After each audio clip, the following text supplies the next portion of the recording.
जिने अवधू गुरु ज्ञान लखाया, ताकर मन ताही ले धाया। नमस्कार दोस्तों, मैं अविनाश दास रेशनल कबीर यूट्यूब चैनल में आप सबका हार्दिक स्वागत करता हूं। साथियों, यदि आप चैनल को सब्सक्राइब नहीं किए हैं, सब्सक्राइब जरूर करें और शेयर करके अपने साथियों तक, अपने हर ग्रुपों में ज़रूर पहुंचाएं, ताकि हमारा देश वैज्ञानिक सोच वाला हो, रैशनल हो, तर्कशील हो, बुद्धिजीवी हो।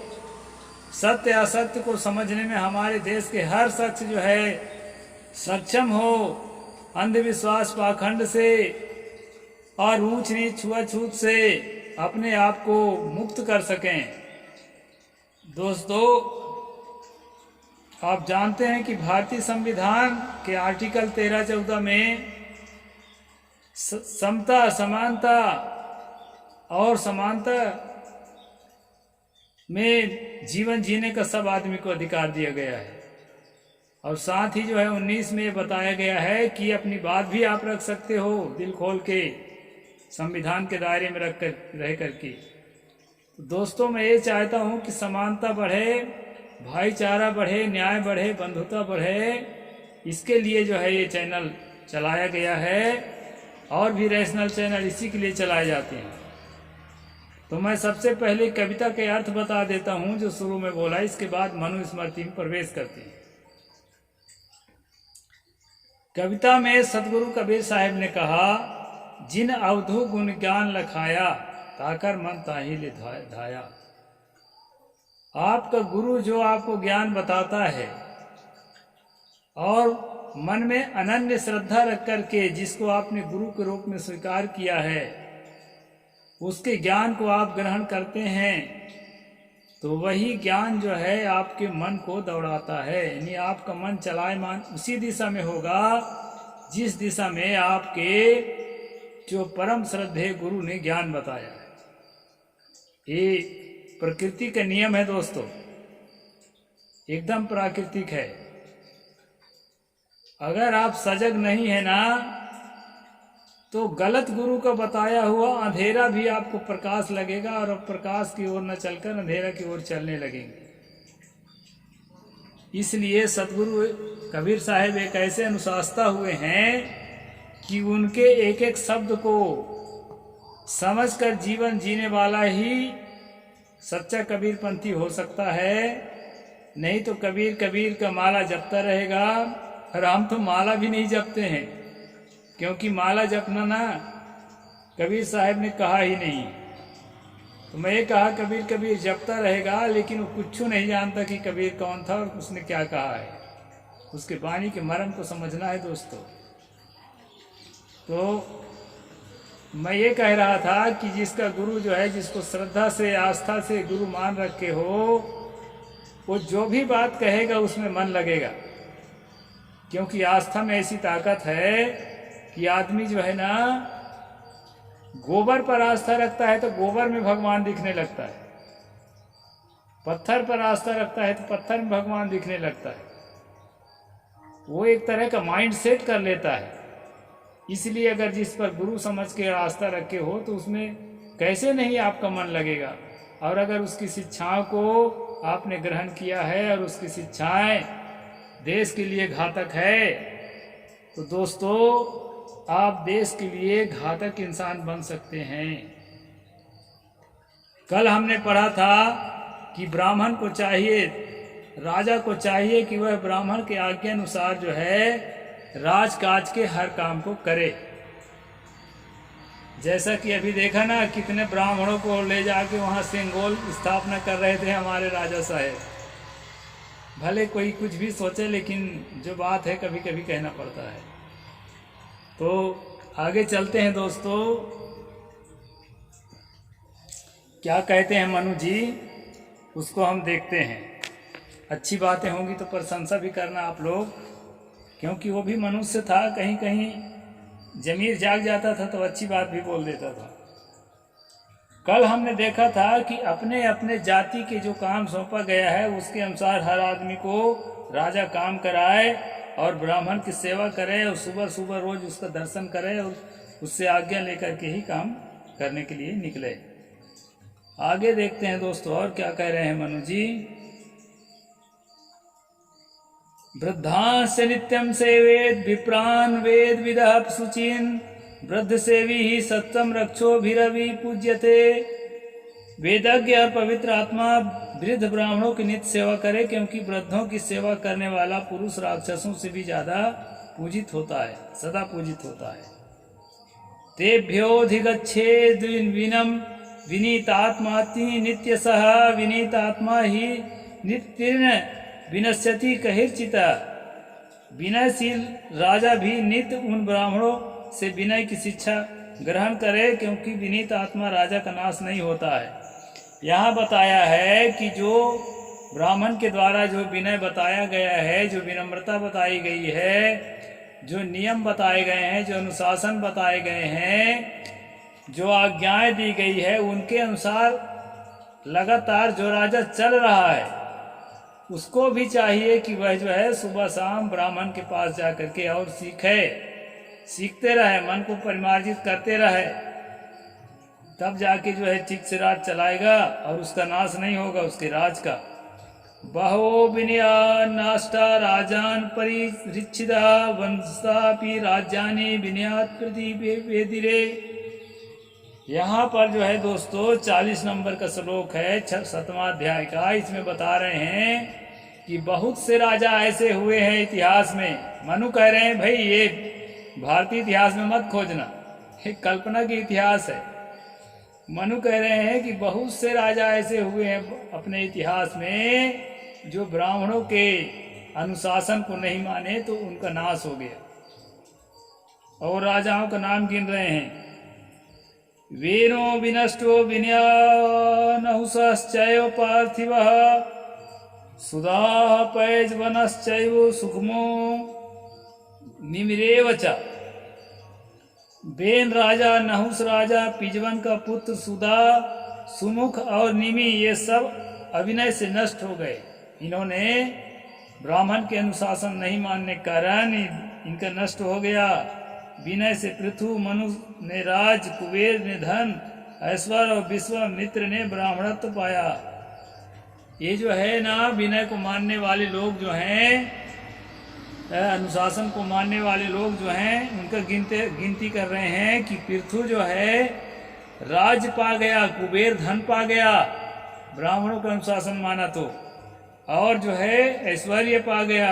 अब विश्वामित्र तो ब्राह्मणत्व ही पा गया, क्योंकि वो खुद जो है जाति का क्षत्रिय था। पुराणों के अनुसार वेदों में विश्वामित्र ब्राह्मण माना गया है, अब वही विश्वामित्र है कि दूसरा है, लेकिन पुराणों में जो विश्वामित्र है वो क्षत्रिय माना गया, गाधी राजा का पुत्र।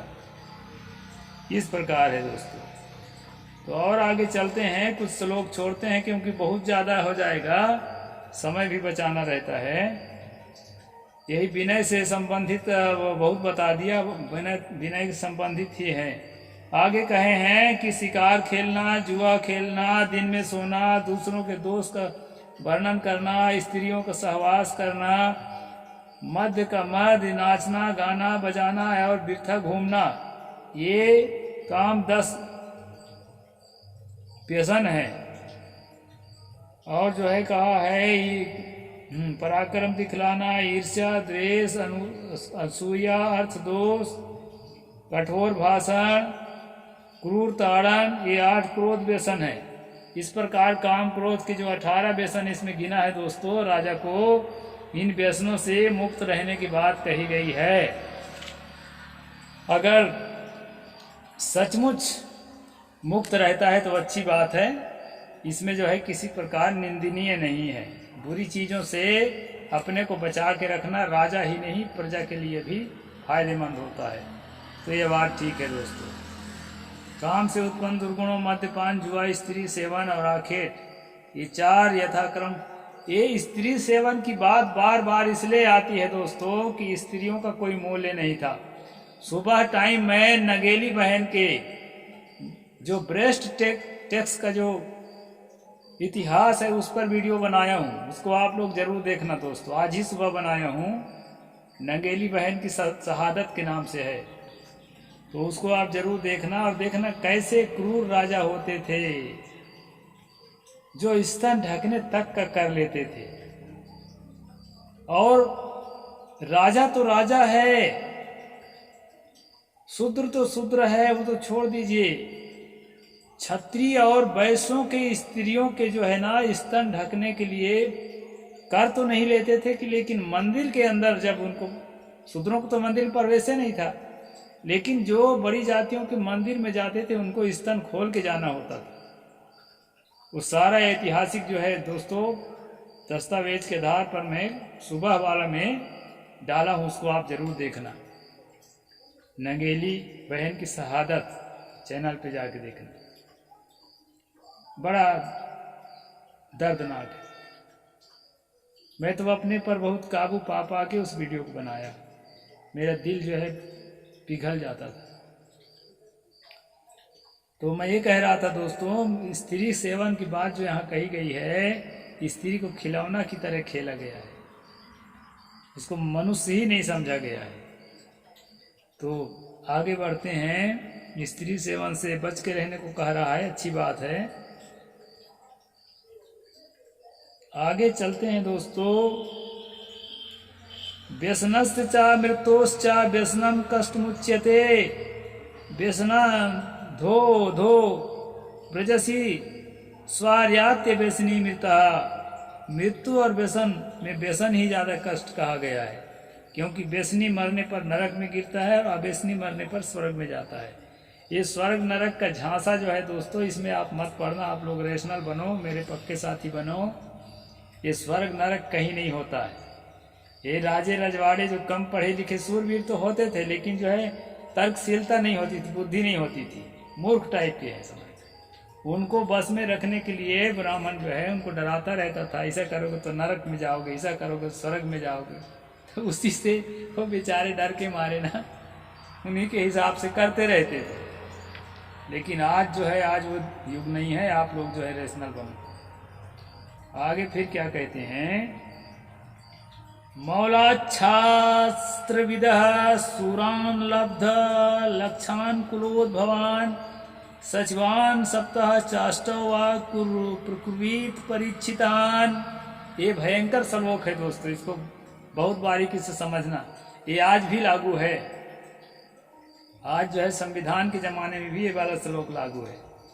जो अपने यहाँ वंश परंपरा में सेवा करते आ रहे हों, शास्त्रज्ञ हों, सूर हों, युद्ध विद्या में कुशल हों, जिनका कुल शुद्ध हो, ऐसा परखे हुए 7 या 8 मंत्रियों का राजा नियुक्त करे।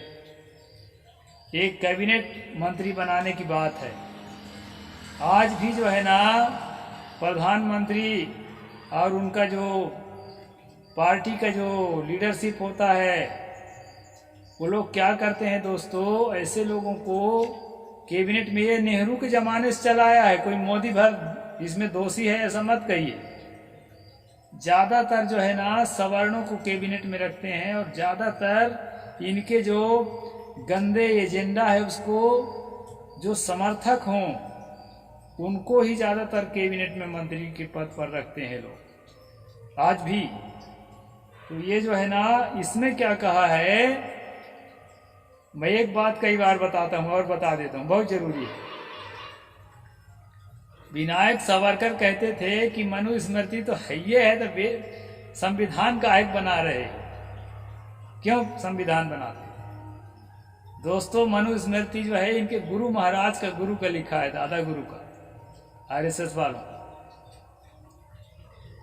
और आज जो है गली गली जो है ना, ये लोग ये कहते फिरते हैं कि परिवारवाद मिटाना है, परिवारवाद मिटाना है। और इनका दादा गुरु खुद कहा है कि जिस परिवार का जो है पहले तुम रखे थे ना कैबिनेट में, उसी परिवार में से जो है कैबिनेट के लिए चुनो। थोड़ा देख लो, उसकी योग्यता भी जांच लो, तुम्हारा काम कर पाता है कि नहीं है, लेकिन वैसे परिवार से चुनो, दूसरा परिवार से, दूसरा जाति से चुनो ही मत। यह मनु खुद ही कह रहा है, जो अपने यहाँ वंश परंपरा से, वंश परंपरा, परंपरागत नहीं, वंश परंपरा नहीं, मेरे बाद मेरा बेटा, मेरे बेटा के बाद नाती, जो है ना सेवा करते आ रहे हों, शास्त्रज्ञ हों, सूर हों, युद्ध विद्या में कुशल हों, जिनका कुल शुद्ध हो, ऐसे परखे हुए 7 या 8 मंत्रियों का राजा नियुक्त करे। अब यहाँ मंत्री तक सीमित है मंत्री नियुक्त करने के, लेकिन आज तो आप जो है ना, चाहे कॉलेजियम सिस्टम से आप जो है चीफ जस्टिस का जो और अन्य जस्टिस का जो सुप्रीम कोर्ट में, हाई कोर्ट में जो कहना चाहिए कि जो नियुक्तियां होती है ना, उसमें कहाँ कोई देखता है, वो तो पूरा वंशे मर्यादा में चल रहे हैं। संविधान बाबा साहेब का लागू है, लेकिन काम जो है ना मनुस्मृति का हो ही रहा है। इसलिए मैं कहता हूं हर आदमी जागो, नहीं जागोगे तो मैं चिल्लाता रहूंगा, मेरे जैसे 2-4 लोग भारत की 2-4 जगह बैठ के अब चिल्लाते रहेंगे, उसका कोई परिणाम नहीं निकलेगा। तब जो है हमारा संविधान इम्प्लीमेंट होगा, पूरी तरह से लागू होगा। नहीं जागोगे तो नहीं होगा, क्योंकि कोई आदमी अपने खिलाफ कैसे काम करेगा? दुश्मन जो है ना वो अपने हिसाब से काम करेगा, आपके लिए थोड़े करेगा। तो ये जो है आज भी चल रहा है दोस्तों, कि अपने ही जाति के लोगों को बड़े बड़े भर्तियों में, यूनिवर्सिटियों में जो बड़े बड़े प्रोफेसर हैं, वाइस चांसलर हैं और बड़े बड़े जो पोस्ट हैं, वहाँ पर जो है अपने ही खानदान के, अपने ही जाति बिरादर के लोगों को भर्ती करते हैं। आपके बाल बच्चों को नहीं करेंगे। आपके बाल बच्चे चाहे जितने एजुकेटेड हों, मेरिट सेरिट कुछ काम नहीं आएगा। इस कारण से ना जागना बहुत जरूरी है, लड़कर लेना पड़ेगा अपना रिप्रेजेंटेशन। कोई आपको जो है हाथ में नहीं धराएगा। आगे और देख लेते हैं दोस्तों। नित्यं तस्मिन् मा स्वस्थः सर्वकर्माणि निक्षेपेत् तेन सार्धम विनिश्चिता ततः कर्म समारभेत। राजा उस ब्राह्मण सचिव में सदा विश्वास करते हुए सब कामों का भार उस पर छोड़कर उसके साथ निश्चय कार्य आरंभ करे। मंत्रियों में जो ब्राह्मण विशेष विद्वान और विशिष्ट हो, राजा उसके साथ संधि, विग्रह आदि 6 गुणों युक्त परम मंत्रणा करे। यहाँ पर दोस्तों सबसे पहले प्राथमिकता दिया है कैबिनेट मंत्री के लिए ब्राह्मण को, यानी ब्राह्मण ही मंत्री हो, ब्राह्मण ही सलाहकार हो, और जो है उसी के अनुसार राजा जो है निर्णय ले किसी काम को करने के लिए। तो ये दोस्तों सही मायने में शोषण तंत्र है और सही मायने में ब्राह्मण तंत्र है, जिसको हिंदू धर्म कहते हैं लोग। तो मैं अपनी ओर से नहीं कहता भाई, इनकी किताब को पढ़ने से ये सब साबित होता है। इस प्रकार दोस्तों यहाँ पर मनु ने रिप्रेजेंटेशन के लिए, अभी जो अपने आप को ओबीसी ओबीसी चिल्लाने वाले राजा साहेब हैं, वो ओबीसी जाति जनगणना के खिलाफ थे। कहीं से जातिवाद फैलेगा, जाति जनगणना मत करो। और जाति जनगणना का उद्देश्य यही था दोस्तों कि जातियों को ठीक से समझने के बाद, जाति तो मिटने वाली नहीं है, यहाँ रग रग में है, आदमी के एक एक रोम रोम में है, तो उनका रिप्रेजेंटेशन जो हिस्सेदारी है वो ठीक से बांटा जाए। और जो लोग ये सोच वाले हैं मनु के, अभी जो मैंने पढ़ के बताया आपको, कि अपने ही जाति वाले उसी वंश परंपरा के लिए, उस पोस्ट के लिए चुनो, खासकर बड़े पोस्ट के लिए, चपरासी उपरासी के लिए नहीं। चपरासी तो किसी को भी चुन लेंगे, चलेगा। तो मनु के इस नीति को आज भी अप्लाई किया जाता है, प्रैक्टिस में है, भले किताब प्रैक्टिस में नहीं है। इसलिए दोस्तों हम हर एक बच्चे को, बेटा को, बेटी को केवल जो है औपचारिक शिक्षा मत दें, उनको जागृत भी रखें, तभी जो है सच्चाई का राज आएगा। और संत रैदास ने जो कहा था, ऐसा चाहूं राज में मिले सबन को वन, छोट बड़ो सब सम बसें, रहे रैदास प्रसन्न। तो वो दिन तभी आएगा दोस्तों। तो मैं इतना ही बोलूँगा आज, और जो है आप सब लोग जो है अपने साथियों के पास शेयर करके पहुँचाएं, और आखिरी तक देखने के लिए धन्यवाद। साहेब बंदगी। जय भीम, जय भारत।